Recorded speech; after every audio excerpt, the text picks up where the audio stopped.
Cube Radio. Salut, c'est Charles Dran avec l'équipe dans 5 minutes. On s'intéresse aux sciences, à l'histoire et à l'actualité. Aujourd'hui, on parle de justice et d'environnement. Un recours collectif a été déposé en juillet dernier à la Cour fédérale d'Australie contre le gouvernement australien pour dénoncer son manque de transparence en matière de changement climatique. La principale plaignante est une étudiante en droit, Kata O'Donnell. Elle a 23 ans et s'attaque à son gouvernement par l'angle financier. Le libellé de la plainte affirme que l'économie et la réputation de l'Australie sont fortement impactées par la réponse apportée, ou plutôt le manque de réponse apportée de la part du gouvernement australien face au changement climatique et que le gouvernement n'a pas été transparent face aux investisseurs qui achètent des bons du Trésor australien. C'est ce qui s'appelle prendre le taureau par les cornes. Véronique Morin nous résume cette affaire. Kata O'Donnell, une jeune Australienne étudiante en droit, a grandi avec la peur du feu et des incendies. Son cauchemar s'est malheureusement avéré en 2019, alors que 20% de son pays partait en fumée. This morning, a mass evacuation underway as thousands flee their homes, escaping an apocalyptic sight in Australia. Enfant, elle se souvient des morceaux d'écorce d'arbres brûlés projetés dans l'air par la force des incendies de forêt. Cette année, elle craignait que les feux qui balayaient l'Australie, alimentés par un climat de plus en plus sec et chaud, ne détruisent sa maison située non loin de Melbourne. In this dramatic video, a woman using only a garden hose fights back flames.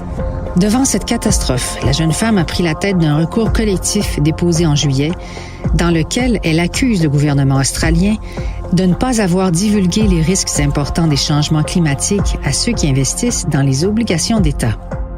Government bonds are crucial to our society. They are what funds the government to be able to pay for major projects and infrastructure. Selon l'acte d'accusation, le gouvernement et le Trésor australien ont manqué à leur devoir en ne divulguant pas les risques du réchauffement climatique et leurs conséquences matérielles pour les investisseurs. C'est la première fois qu'un gouvernement, une nation souveraine, est directement interpellé dans une affaire de changement climatique. Kata O'Donnell n'est pas seule dans cette bataille. Elle se joint à une vague de jeunes militants pour le climat qui sont montés sur la scène mondiale ces dernières années, dont Greta Thunberg est certainement la plus connue. Doit-on rappeler que la jeune Suédoise a suscité un mouvement de protestation mondiale. Elle a témoigné devant le Congrès américain et le Parlement européen. Elle a réprimandé les dirigeants mondiaux dans un discours enflammé aux Nations unies. How dare you? Et elle s'est rendue au Forum de Davos pour déclarer « Notre maison est en feu ». People are suffering. People are dying. Décidément, le feu est malheureusement plus qu'une analogie. Il est littéralement une menace dans plusieurs régions du monde, dont la Californie et le continent de Kathleen O'Donnell. L'originalité du litige qu'elle a déposé, mis à part le fait qu'il mette directement en cause un gouvernement, et qu'il repose sur des arguments financiers. Elle affirme que les investisseurs qui achètent des obligations d'État australiennes devraient être informés des risques liés au changement climatique qui pourraient rendre difficile, voire impossible, le remboursement de la dette de l'Australie. Suite au dépôt de la plainte, une porte-parole du trésorier australien a déclaré aux médias que le gouvernement était au courant du procès, que la question était examinée, mais que le gouvernement ne ferait aucun commentaire. Ce litige intervient alors que la pandémie du coronavirus incite plusieurs à souhaiter une reprise mondiale verte et que de nombreux grands gestionnaires de placement s'engagent à atteindre des émissions de carbone nulles d'ici 2050 sur l'ensemble de leur portefeuille. Mais 2050, c'est trop loin pour cette nouvelle génération d'activistes. Alors ce litige soutient donc que l'Australie est déjà matériellement exposée et vulnérable aux risques liés au changement climatique.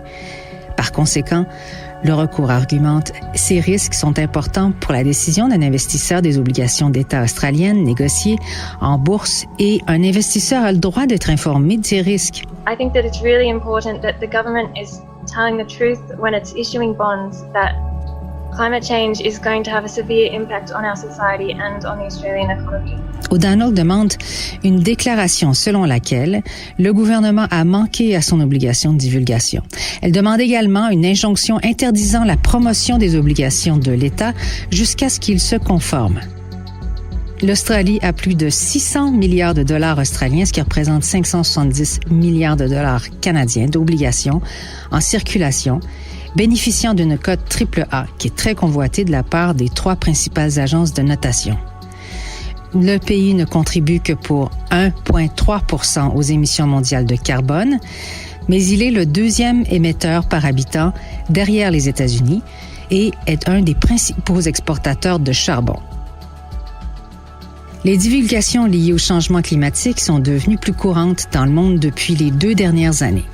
Les parties prenantes s'attendent à une meilleure divulgation et à une transparence sur les risques climatiques.